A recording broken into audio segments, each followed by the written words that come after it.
आज वडवणी तालुक्याच्या वतीनं वडवणी तालुक्यातील सर्व ओबीसी समाज प्राध्यापक लक्ष्मण हाकेसर व वाघमारे सर यांच्या उपोषणास पाठिंबा देण्यासाठी या ठिकाणी वडवणी तालुक्यातून मोठ्या प्रमाणातून या ठिकाणी निघालेला आहे। आपण पाहिलं असेल की तालुक्यातून 200 पेक्षा जास्त गाड्यांची भव्य रॅली काढून या ठिकाणी सर्व समाज बांधव या ठिकाणी उपोषणस्थळी आता अवघ्या काही वेळात या ठिकाणी दाखल होणार आहे।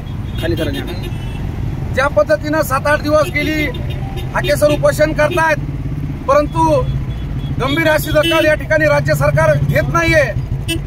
तरी राज्य सरकारला आमचं आव्हान आहे की तात्काळ उपोषणाचा तोडगा या ठिकाणी काढावा, नसता भविष्यात सर्व ओबीसी समाज रस्त्यावर उतरून तीव्र आंदोलन करेल आणि भविष्यासाठी आपल्याला याची किंमत मोजावी लागेल। कारण की जवळच आता विधानसभेच्या निवडणुका या ठिकाणी येणार आहेत। विधानसभेच्या निवडणुकीमध्ये जर या ठिकाणी आम्हाला योग्य तो न्याय ओबीसी समाजाला दिला नाही तर विधानसभेमध्ये आम्ही सत्ताधाऱ्यांना जागा दाखवल्याशिवाय राहणार नाही। त्यामुळं या ठिकाणी सर्व आपण बघितलं की सर्वसामान्य ओबीसी समाजामध्ये तीव्र भावना अशा या ठिकाणी निर्माण झालेल्या आहेत। एक रोष त्यांच्या मनामध्ये निर्माण झालेला आहे। हा रोष तात्काळ आपण कुठेतरी आता थांबवला पाहिजे आणि सरकारने याची गंभीर दखल घेऊन माननीय खोके सरांचं उपोषण या ठिकाणी सोडवण्यासाठी सरकारने गंभीरतेने उपाययोजना केली पाहिजे।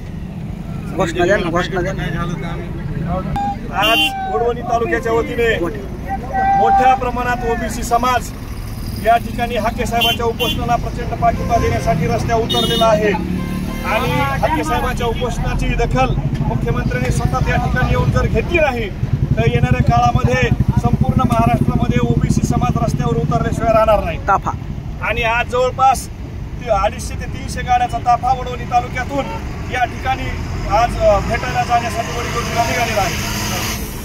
आज प्राध्यापक लक्ष्मण होके साहेबांना पाठिंबा देण्यासाठी वडवणी तालुक्यातून 333 गाड्यांचा ताफा वडवणीकडून वडीगोद्रीकडे रवाना होत आहे आणि प्राध्यापक लक्ष्मण होके साहेब यांच्या ज्या मागण्या आहेत ओबीसी संदर्भातल्या त्या सर्व मागण्या जर सरकारने मान्य नाही केल्या आणि उपोषण सोडवण्यासाठी स्वतः मुख्यमंत्री यांनी यावं आणि हे उपोषण सोडवावं लवकरात लवकर, अन्यथा ओबीसी समाज रस्त्यावर उतरल्याशिवाय राहणार नाही आणि आंदोलन उग्र रूप धारण करेल।